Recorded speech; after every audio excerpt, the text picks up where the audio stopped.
శ్రీ మహాగణాధిపతి నమః. శ్రీ గురుభ్యో నమః. నారద మహర్షి సాక్షాత్ భగవంతుడైన ఈ అనంతుడి అనుభవాలను సనాతనులైన బ్రహ్మపుత్రులు సనక సనందనాదులు బ్రహ్మదేవుడి సభలో గానం చేస్తూ ఉపాసిస్తూ ఉంటారు. మహాకల్పాలు, ఉత్పత్తి స్థితి లయాలు, హేతువులైన సత్వ రజస్ తమో గుణాలు అనంతుడి చూపుల నుంచే ఆవిర్భవిస్తున్నాయి. ఇతడు రూపం ధ్రువం, అది అకృతం, ఏకనాముడు, అనేక నామధారి. ఇతడి దారి ఏమిటో తెలిసిన వాళ్ళు లేరు. కేవల కృపతో శుద్ధతత్వ విభూషితుడై భారాన్ని వహిస్తున్నాడు. ఇతడి నామాన్ని ఆలకించిన, అకస్మాత్తుగా ఆలపించిన ఆర్తులు పతితులు ఉద్ధరింపబడతారు. అనంతుడి గురించి ఈ ఆదిశేషుడి కంటే మరొక భగవంతుడు లేడు. 1000 పడుగుల ఈ అనంతుడు తన శిరస్సు మీద భూగోళాన్ని సముద్ర పర్వత గాఢారణ్య సైతంగా ఒక అణువులా ధరిస్తున్నాడు.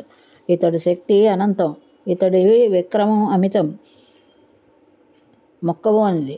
దాని సమృద్ధిలో ఇతడు ఎవరిని లెక్క చేయడు. స్వాతంత్రుడై భూగోళాన్ని లీలగా భరిస్తున్నాడు. అనంతుడి ప్రభావాన్ని ఉన్నది ఉన్నట్టుగా వివరించి చెప్పాలంటే 1000 నాలుకలన్నా సరిపోవు. నారద, జీవకోటి గతులన్నీ యథాకర్మ నిర్మితాలే. మృగ, పక్షి, మనుష్య జాతులన్నీ కర్మబద్ధాలే. కర్మగుణంగానే కోరికలు కలుగుతాయి. వాటిని ధర్మబద్ధంగా ఉపదేశానుగుణంగా తీర్చుకున్న వాళ్ళు పరిపక్వతను పొందుతారు. నారాయణ మహర్షి ఇంతవరకు చెప్పిన క్షణకాలం విరమించాడు. అప్పుడు నారదుడు సవినయంగా మరో ప్రశ్న వేశాడు. నారాయణ మహర్షి, కర్మలు సమానమైనప్పుడు లోకానికి ఇంతటి కర్మ వైఫల్యం ఎందుకు వచ్చింది? ఇది కర్మ వైవిధ్యం ఎలా వచ్చింది తెలుసుకోవాలనుందని అడిగాడు నారదుడు. నారాయణుడు వివరించాడు. నారదముని, కర్మను ఆచరించే కర్తకు ఉన్న శ్రద్ధను బట్టి గతి వైవిధ్యం ఏర్పడుతుంది. గుణత్రయ ప్రభావం వల్ల వాటిలో ఫలాలలో భేదం ఏర్పడుతుంది. కర్మాచరణంలో సాత్విక శ్రద్ధను వహించినట్లయితే కర్త ఎప్పుడూ సుఖపడతాడు. రాజస శ్రద్ధకు ఫలితం దుఃఖమే. తామస శ్రద్ధకు దుఃఖత్వం పాటు మూఢత్వం కూడా ఫలితం అవుతుంది. ఇలా శ్రద్ధలా ఉండే తారతమ్యాలను బట్టి వాటి ఫలాల్లో వైచిత్రం కూడా ఏర్పడుతుంది. ఇక పితృ నరక లోకాలు. అనాది అయిన అవిద్య కారణంగా కర్మలను ఆచరించిన వారికి పరిణామ ఫలాలుగా సహస్రగతులు లభిస్తూ ఉంటాయి. ప్రాచుర్యకమలో వాటిని కొంత వివరిస్తాను, తెలుసుకో. ఈ త్రిజగదంతరాళంలో దక్షిణ దిక్కున భూగోళం కింద భాగాన, అతలానికి పై భాగాన అగ్నిష్మాతులైన పితృగణాలు నివసించే లోకం ఉంది. పితృదేవతలు అక్కడ ఉంటారు.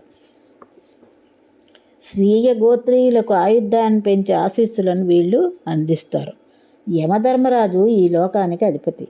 కర్మానుసారంగా, దోషానుసారంగా ఎవరికి ఏది విధించాలో నిర్ణయించడానికి ఇతడి ఆధీనంలో ఆజ్ఞాకరులైన పురుషులు చాలామంది ఇక్కడ ఉంటారు. ఇతడి ఆదేశాలతో ఆయా దేశాల్లో వీరు నిత్యం సంచరిస్తూ ఉంటారు. ఈ పితృపతి అధీనంలో 21 నరకాలు ఉంటాయని కొందరు అంటుంటారు. 28 అని మరొకరు అంటారు. తాంబ్రిస, అందతాంబ్రిస, రౌరవ, మహారౌరవ, కుంభీపాక, కాలసూత్ర, అసిపత్రారణ్య, సూకరముఖ, అందకూప, క్రిమిభోజన, తప్తమూర్తి, వజ్రకంటక, సాల్మలి, వైతరణి, ప్రాణోరధ, విశాసన, లాలాభక్ష, సారమేయోధన, అవీచి, అయఃపాన, శార్దకర్దమ, రక్షోగణ సంభోజ, శూలపోత్ర, శూలప్రోత, దందసూక, వటారోధ, పర్యావర్తనక, సూచీముఖ నామధేయాలతో ఈ నరకాలు ప్రసిద్ధికెక్కాయి. ఇవి యాతనా భూములు. కర్మానుసారంగా ప్రాణకోటికి వీటిలో ప్రవేశార్హత ఉంటుంది. ఇక దుష్కర్మలు, నరకయాతనలు. నారాయణ మహర్షి, కర్మభేదాలు ఎన్ని విధాలు, ఆ కర్మలకు ఏ నరకం వస్తుంది, ఇవి కూడా దయచేసి చెప్పు. నారద, ఇవి తెలుసుకోవడం అందరికీ అన్ని విధాలా మంచిది, ఆలకించు.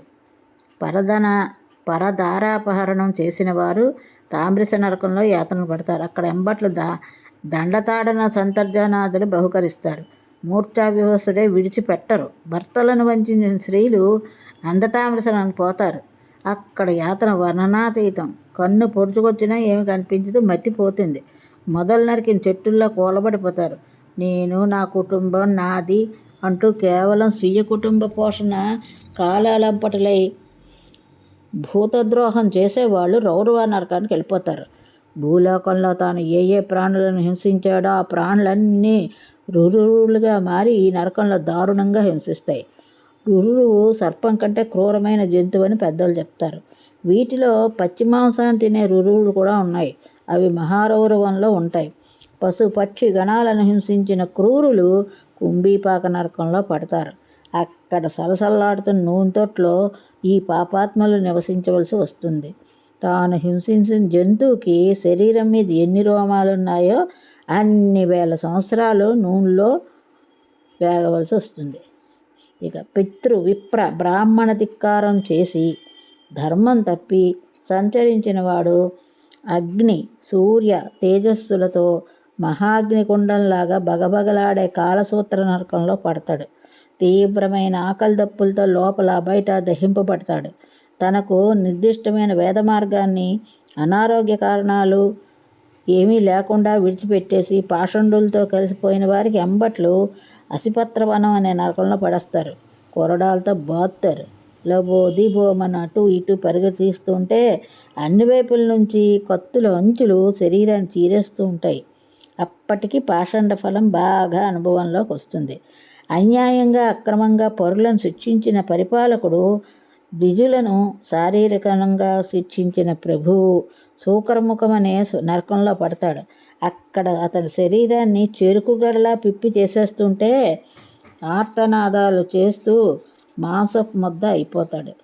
పరమేశ్వరాంకితమైన జీవితాన్ని గడిపేవారికి వ్యధను కలిగించిన వాడు అంధకూప నరకంలో పడతాడు. అక్కడ క్రూర మృగ పశు పక్షి సరీసృప మసక యూక మత్కుణ మక్షిక దందసూకాలతో కటిక చీకట్లో హింసపాలవుతాడు.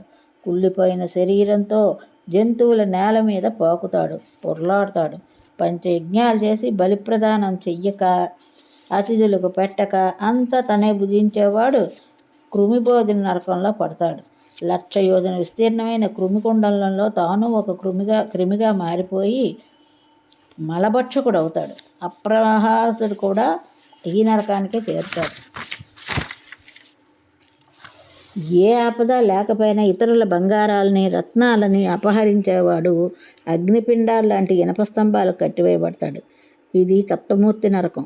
పరకాంతలను బలాత్కరించిన పురుషుడు, పరపురుషుడికి వలవేసిన వనిత ఇద్దరూ నరకానికి పోతారు. అక్కడ ఎంబట్లు కంచి దెబ్బలు వేస్తూ వజ్రకంటక సంయుక్తమైన ఇనుప స్తంభాలని కరుగలించుకునేటట్టుగా చేస్తారు. వరుసలు తప్పి సంచరించే పాపాత్ముడితో ఇలాగే వజ్రకంఠ సంయుక్తమైన సాల్మలి తరువును బలవంతంగా అధిరోహింపజేస్తారు. రాజోద్యోగులు పాషండులు ధర్మసేతువును భంగపరిస్తే వైతరణిలో పడతారు. అది యమలోకం అనే దుర్గానికి పరిక. మలమూత్రాలు చీము నెత్తురులతో నిండి ఉంటుంది వైతరణి. అందులో ఈ పాపాత్ములు చేపల్లాగా పీతల్లాగా ఈదలాడుతూ ఉంటారు. తక్కిన జలజంతువులు వీరిని నంచుకు తింటాయి. ప్రాణాలు పోవు, ఆత్మజ్ఞానం నశించదు. చేసిన పాపాలకు ఫలితం అనుభవిస్తూ ఉంటారు. ఆచారము నియము శౌచము సిగ్గు విడిచిపెట్టేసి పశువుల్లా ప్రవర్తించే వాళ్ళందరూ ఈ నదిలోనే కొట్టుమిట్టాడుతూ ఉంటారు. అదే తింటూ అదే తాగుతూ మొనకలు వేస్తూ ఉంటారు. కుక్కలను గాడిదలను పెంచుతూ జంతువులను వేటాడడానికి వెంపర్లాడే ద్విజులను ఎంబట్లు బాణాలతో కొట్టి వేటాడతారు. డంబాచారులే దంభయజ్ఞాలు చేస్తూ పశు విసర్జనం చేసే దొంగలు వైశ్యక నరకానికి పోతారు. అక్కడ యమభట్లు కసాఘాతాలను దండిగా చవిచూస్తారు. మదమోహితుడై ధర్మపత్నితో రేతపానం చేయించిన ద్విజమూర్ఖునికి యమకింకరులు వీర్యకుండంలో పడదోసి రేతపానం చేయిస్తారు. దొంగలను ఇళ్లను పొలాలను నిప్పు పెట్టేవాళ్ళు దొంగలను ఇళ్లకు పొలాలు పెట్టే నిప్పు పెట్టేవాళ్ళను, మనుషులకు జంతువులకు విషం పెట్టేవాళ్ళని, గ్రామాలను బాటసార్లను దోచుకునే వాళ్ళని, ప్రజలను దోచుకునే రాజులను రాజోద్యోగులను ఎంబట్లు శ్వానకాదనం అనే నరకాన్ని తీసుకుపోతారు. అక్కడ 20కి పైగా మహాద్భుతమైన కుక్కలు ఉంటాయి. వాటికి వీళ్ళని ఆహారంగా పడేస్తారు. ఇది మహాదారుణమైన నరకం. ఇంకా అవీచి మొదలైన నరకాలు ఉన్నాయి. వాటి గురించి కూడా చెప్తాను, ఆలకించు. నారద కూట సాక్ష్యాలు చెప్పేవారు.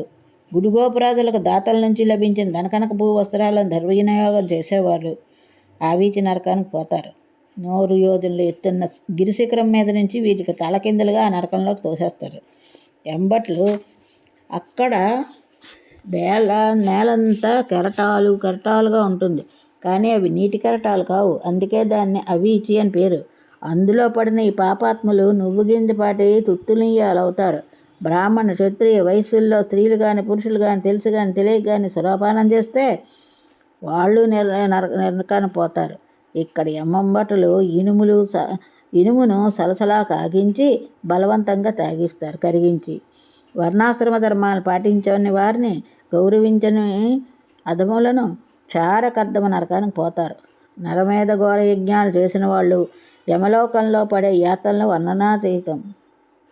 తలతల్లాడుతూ కత్తులతో యమభట్లు వీళ్ళ నిలువులా చీల్చేస్తారు, రక్తం తాగిస్తారు, నృత్యం చేయిస్తారు. చిన్న చిన్న పురుగులను, తూనీగులను, పిట్టలను దారాలు కట్టి ఆడించి హింసించే వారికి యమభట్లు శూలాలు గుచ్చి వేధిస్తారు. ఇనపముక్కు గ్రద్దలతో పొడిపిస్తారు. ఏ రకంగా ఎవరు ఏ జీవహింస చేసినా దానికి తగిన రీతిలో దండశూక నరకంలో శిక్ష అనుభవిస్తారు. జంతువులను, పక్షులను పట్టి బాధించే వారికి యమదూతలు అలాగే చీకటి కొట్లో వేసి పొగపెట్టి శిక్షిస్తారు. ఇంటికి వచ్చిన అతిథుల్ని పాపదృష్టులతో చూసే బ్రాహ్మణ గృహస్థుల కన్నులను నరకంలో యమభట్లు కాకులతోటి, గద్దలతోటి పొడిపించిస్తారు. ధనవంతులై ఉండి అన్నింటికీ లెక్కలు చూసుకునే లోబులు సూచీముఖ నరకంలో అనుభవించే వేదనలు చాలా దారుణంగా ఉంటాయి. సర్వాంగాలను సూదులు గుచ్చి యమభట్లు వేధిస్తారు. ఇటువంటి విత్త నరకాలు యమలోకంలో శతాధికంగా ఉన్నాయి. పాపాలు చేయించేది ధనమే కనుక ధనవంతుల నరకానికే అధికం.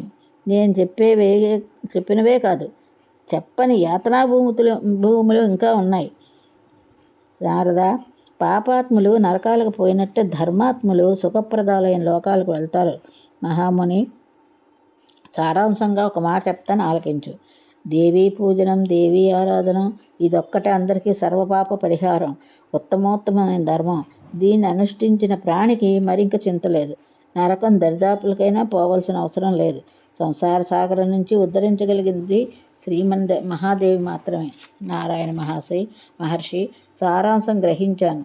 ఇంతకీ నువ్వన్న దేవ్యారాధన రూపమైన ఈ ధర్మం ఎటువంటిది? ఎలా ఆరాధిస్తే ప్రసన్నరాలవుతుంది? ఆరాధన విధానం ఏమిటి? లోగడ ఎవరు ఎప్పుడు ఎలా ఆరాధించి తరించారు? ఏ ఏ కష్టాలను అధిగమించారు? విశేషాలు తెలియజేయవలసిందిగా అభ్యర్థిస్తున్నాను. దేవీ పూజ, తిదివారాలు, నైవేద్యం. నారద,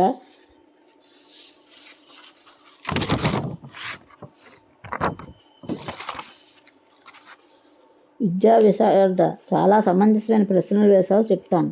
ఏకాగ్రతంతో ఆలకించు. పాడ్యం నాడు ఆద్యంతో దేవిని అర్చించి బ్రాహ్మణులకు నెయ్యి దానం చేస్తే దాతకు రోగపీడలు పోతాయి. ఇదే రోజు చక్కెరతో పూజించాలి. విప్రులకు శర్కర, పంచదార దానం చేయాలి. దాత దీర్ఘాయుష్మంతుడు అవుతాడు. తదీనాడు పాలతో అభిషేకించి బ్రాహ్మణులకు క్షీరదానం చేస్తే దాతలకు సర్వదుఖాలు తొలగిపోతాయి. చవితి నాడు పిండి వంటలతో దేవిని ఉపాసించి ద్విజులకు వాటిని దానం చేస్తే దాతల కార్యక్రమాలు నిర్విఘ్నంగా జయప్రదమవుతాయి. పంచమి రోజున అరటిపళ్ళు నివేదించి అవి విద్వాంసులకు దానం చేయాలి. దాతకు మేధావి వికాసం కలుగుతుంది. షష్ఠి తిథి నాడు తేనె అమ్మవారికి నివేదన చేసి వేద విధులకు దానం చేస్తే దానంతటి కాంతిమంతుడు అవుతాడు. సప్తమి నాడు బెల్లం నైవేద్యం పెట్టి బ్రాహ్మణులకు దానం చేస్తే దోత శోక విముక్తుడవుతాడు. అష్టమి నాడు కొబ్బరికాయలు కొట్టి నివేదించాలి. బ్రాహ్మణులకు దానం చేయాలి. దాతలకు పాపాలు నశిస్తాయి. నవమి నాడు పేలాలు నైవేద్యం పెట్టి విప్రులకు ఇస్తే దాతలు ఇహంలోను పరంలోనూ సుఖ సంతోషాలు కలుగుతాయి. దశమి నాడు నల్లటి నువ్వులను జగదాంబకు నివేదన చేసి బ్రాహ్మణులకు దానం చేస్తే దాతలకి యమలోక భయమే ఉండదు. ఏకాదశి నాడు పెరుగు నివేదించి దానం చేస్తే అతడు అమ్మవారి అత్యంత ఆప్తుడవుతాడు. ద్వాదశి నాడు అటుకులు నివేదించి వాటిని బ్రాహ్మణకు సమర్పించిన వాళ్ళు దేవికి ప్రేమపాత్రులు అవుతారు. త్రయోదశి నాడు శనగపప్పును నివేదించి దానంగా ఇచ్చిన వారికి దుష్టగ్రహ పీడలు పోతాయి. చతుర్దశి నాడు పెరుగులో పేలపిండి కలిపి నివేదన దానాలు చేసిన వారు శివుడికి ఆప్తులవుతారు. పున్నమి నాడు పాయసం వంటి అమ్మవారికి నైవేద్యం పెట్టి బ్రాహ్మణులకు సమర్పిస్తే తమ పితృదేవతలను ఉద్ధరించిన వాళ్ళు అవుతారు. అదే రోజున దేవీ ప్రీతి కోసం హవనం చెయ్యాలి. నారద, వారాలకు కూడా విన్న విశేషాలు ఉన్నాయి. ఆదివారం నాడు పాయసం, సోమవారం నాడు పాలు, మంగళవారం నాడు అరటిపళ్ళు, బుధవారం నాడు వెన్న, గురువారం నాడు కలకండ, శుక్రవారం నాడు చక్కెర, శనివారం నాడు ఆవు నెయ్యి అమ్మవారికి నివేదిస్తే విశేషంగా ఫలితాలు వస్తాయి, అరిష్టాలు తొలగిపోతాయి. ఈ 27 నక్షత్రాలకు కూడా ఇలాగే విశేషార్చనలు ఉన్నాయి. పాలు, పెరుగు, చక్కెర, పటిక బెల్లం, నెయ్యి, నూలు మొదలైనవి ఆయా నక్షత్రాల్లో అమ్మవారికి నివేదన చేసి విప్రులకు దానం చెయ్యాలి. నిష్కంబాది యోగాలకు ఇలాగే బెల్లం, నెయ్యి, తేనె, పాలు, పెరుగు, చల్లబూర్లు, ఉండ్రాళ్ళు, కజ్జికాయలు, వెన్న, దోస, గుమ్మిడి, పంచ, అరటి నేరేడు, మామిడి, నారింజ, దానిమ్మ, రేగు, ఉసిరిక, కొబ్బరి, శనగలు, అటుకుల పాయసం ఇత్యాదులు నివేదన చెయ్యాలి. లడ్డూలు, ఉండ్రాళ్ళు, నెయ్యి మొదలైనవి కరణాల్లో యోగాలలో నైవేద్యం పెట్టాలి. మధుక పూజ అని మరొక విధానం ఉంది.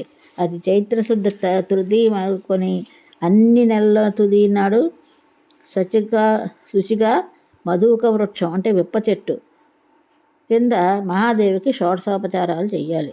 చైత్రశుద్ధ తుది నాడు పంచాకాధ్యాలు నివేదన చెయ్యాలి. వైశాఖ తుది నాడు గుడయుక్తంగా నైవేద్యం.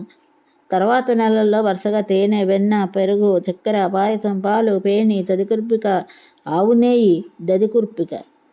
నెయ్యి, కొబ్బరికాయలతో కూడిన నివేదన చెయ్యాలి. 12 నెలలకు అమ్మవారికి 12 విశిష్ట నామాలు ఉన్నాయి. మంగళ, వైష్ణవి, మాయ, కాళరాత్రి, దురత్యయి, మహామాయి, మాతంగి, కాళి, కమలవాసిని, శివ, సహస్రచరణ, సర్వమంగళ అనే పేర్లతో మధుకవక్షం కింద అర్చించాలి. ఇలా చేసిన వారు అన్ని కోరికలు తీరుతాయి. అమ్మవారి భక్తుల పాలిట కల్పవృక్షం కదా.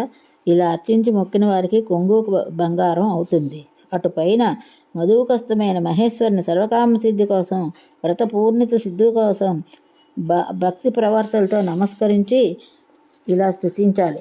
ఓ పరమ పాపహంత్రి, పరమార్గప్రదాయని, పరమేశ్వరి, ప్రజోత్పత్తి, పరబ్రహ్మస్వరూపిణి, మదదాత్రి, మదోన్మత్త, జ్ఞానగమ్య, మహోన్నత, మనస్విని, మునిధ్యేయ, మార్తాండ సహచారిణి, లోకేశ్వరి, ప్రాజ్ఞ, ప్రళయాంబుధ సన్నిభ, జగన్మాత, మహామోహ వినాశనం కోరి నిన్ను సరాసురులు అర్చిస్తున్నారు.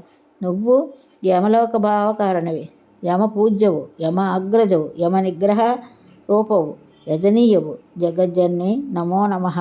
ఓ సమస్వభావ, సర్వేసి, సర్వసంగ వివర్జిత, సంగనాశకరి, కామ్యరూప, కారుణ్య విగ్రహ, కంకాళక్రూర, కామాక్షి, మీనాక్షి, మర్మవేదిని, మాధుర్య రూపశిల, మధురస్వర పూజిత,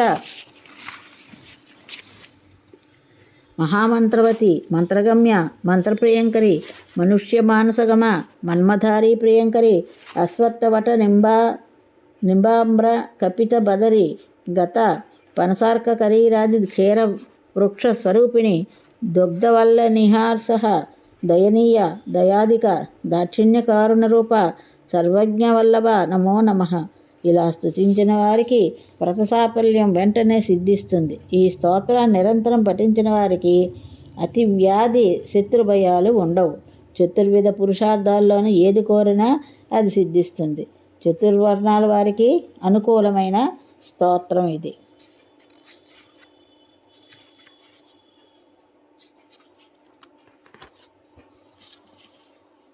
ఇలా అర్చించి స్తుతించిన వారు పాప విముక్తులు అవుతారు, మానధనులు అవుతారు, సర్వత్రా మన్ననలు పొందుతారు. కల్లా కూడా యమలోక భయం ఉండదు. మహామాయా ప్రసాదం వల్ల పుత్ర పౌత్రాధికంలా వృద్ధి చెందుతారు. నారద, ఇదంతా నరకోద్ధారణమైనటువంటి దేవీ పూజా విధానం, సర్వమంగళకారకం. మధుక పూజ చేసిన వారికి రోగ బాధలు ఉండవు, నరకయాతనలు ఉండవు. అమ్మవారి అనుగ్రహం వల్ల ఇహపరాల్లోనే సకల సుఖాలు అనుభవించి ముక్తి పొందుతారు. బ్రహ్మనందన, ప్రకృతి స్వరూపిణికి అమ్మవారికి 5 రూపాలు ఉన్నాయి. నామ రూప ఉత్పత్తుల్లో అవి జగదానందకాయలు. వాటి మహాత్యాలను, వాటి ఆవిర్భావాలను వివరిస్తాను, తెలుసుకో. ముక్తిప్రదమే కాదు, చాలా కుతూహలంగానూ ఉంటుంది అంటూ నారాయణ మహర్షి రవ్వంత విశ్రాంతి తీసుకున్నాడు. ఇప్పుడు మనము నవమస్కందంలోకి ప్రవేశిస్తున్నాం. సౌనకాది మహాములారా, వ్యాసభగవానుడు నాకు చెప్పిన నారాయణ సంవాద రూపమైన దేవీ ప్రకృతి స్వరూపారాధనను వివరిస్తున్నాను, శ్రద్ధగా ఆలకించండి అంటూ సూతుడు మళ్ళీ ఉపక్రమించాడు. నారాయణుడు నారదుడితో ఇలా చెప్తున్నాడు. విరించి తనయ, గణేశ జనని అయిన దుర్గ రాధ, లక్ష్మి, సరస్వతి, సావిత్రి అని ప్రకృతి స్వరూపిణికి 5 రూపనామధేయాలు ఉన్నాయి. నారాయణుడు ఇలా ప్రారంభించగానే నారదుడికి చాలా సందేహాలు కలిగాయి. వినయంగా అడిగాడు నారాయణ మహర్షి, ఆదిపరాశక్తి ఈ రూపాలను ఎందుకు ధరించింది, ఎలా ధరించింది, వాటి లక్షణాలేమిటి, చరిత్ర ఏమిటి, గుణగణాలేమిటి, పూజా విధానాలేమిటి, ఆయా అవతారాలు ఎక్కడ ధరించింది, ఈ విశేషాలన్నీ వ్యాఖ్యాన సహితంగా తెలియజేయి అని ప్రార్థించాడు. నారాయణ మహర్షి వివరంగా తెలియజేశాడు. ప్రకృతి నిర్వచనం. వత్స నారద, ప్రకృతి లక్షణాన్ని వివరించి చెప్పగల సామర్థ్యం ఎవరికైనా ఉందని నేను అనుకోను. అయినా అడిగావు కనుక నేను విస్తంత తెలుసుకుని నీకు చెప్తున్నాను. విన్నంత తెలుసుకుని నీకు చెప్తున్నాను, ఆలకించు. ప్రకృతి అనేది అనేది ఉపసర్గ, ప్రకృష్టవాచకం, కృతి అనేది సృష్టివాచకం. ఈ సృష్టిలో ప్రకృష్టమైంది కనుక ఆ దేవి ప్రకృతి అని కీర్తింపబడుతున్నది. గణాల్లోకెల్లా ఉత్తమమైంది సత్వగుణం. దానికి సూచకం ప్రశబ్దం. మధ్యమ రజోగుణానికి త్రిశబ్దం. చివరి తమోగణానికి త్రిశబ్దం వాచకాలు. త్రిగుణాత్మక స్వరూపిణి కనుక సృష్టికి ప్రధాన కారణం కనుక ఆదిపరాశక్తిని ప్రకృతి అంటారు. కృతి శబ్దం సృష్టివాచకం. దాని ప్రథమ భాగంలో ఉన్నదే ప్రశబ్దం. అంటే సృష్టికి ఆదిలో ఉండే దేవి కనుక ప్రకృతి అని స్తుతింపబడుతుంది. ఇది ఈరోజు భాగవతం. ఇంతటితో స్వస్తి.